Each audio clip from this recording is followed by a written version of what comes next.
You know, when I think of exploration, I think of pioneers breaking the unknown frontier in the deep, dark depths, constantly finding new and amazing things. Mostly though, what exploration actually is sending out a party of talentless wannabes who wish to put their name on something to leave behind some sort of legacy and not yet another corpse that would be used for compost. And as for elite, well, though explorers think that they are seeing amazing things, they're just seeing different pixels and probably bragging about it on Reddit. Anyways, when I asked some of these alleged explorers to share some of the nice places to visit, not a single one gave me a list of things to visit. So, to rectify this absurdity of, oh yeah bro, I have the things, but I mean I totally have the list, but I forgot it at home situation, here will be some of my things to see in the bubble. Now, those who don't know, the bubble is the so-called human inhabited space. It can best be displayed by power play filter when selected. Oh, and since this is the first one in the series, I'll start with more obvious things.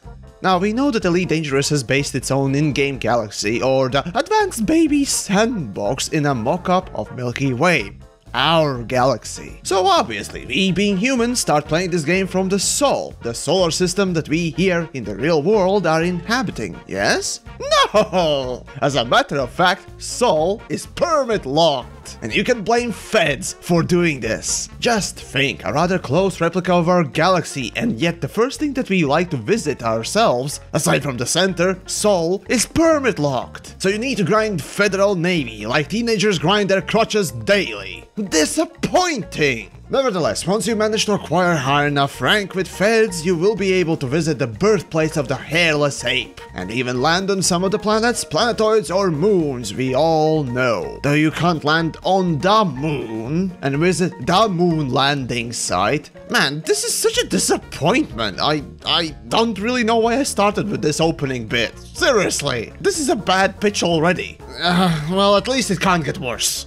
So, speaking of rank grinding, if you happen to be high enough in Imperial Navy, you might also get access to Imperial Home System, Achenar. What is interesting about the system is not the star, which admittedly is pretty indeed, but instead turn your gaze upon Achenar 3 and perhaps try to land on it. This planet boasts one hell of a gravitational pull, 6.73 Gs to be precise. And even with shields, the landing can get very rough. This planet is quite famous for the Dare Challenge.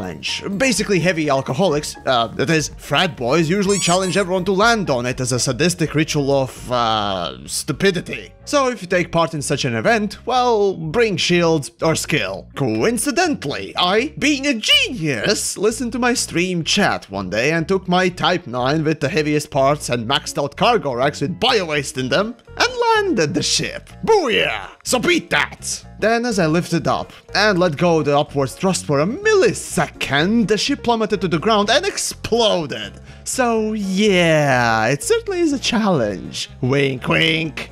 As for places that anyone can go to, well, it's quite clear that finding a big canyon to fly through is one of the priorities of any pilot. But what if there was a planet that was basically just one huge ravine playfield? Well, that very thing you can find in Pomeche 2C, with a rather unusual color scheme, this moon. Or was it a planet? TheYamiks ain't no astrologist, even though he's taken a course in this matter once. Don't judge me!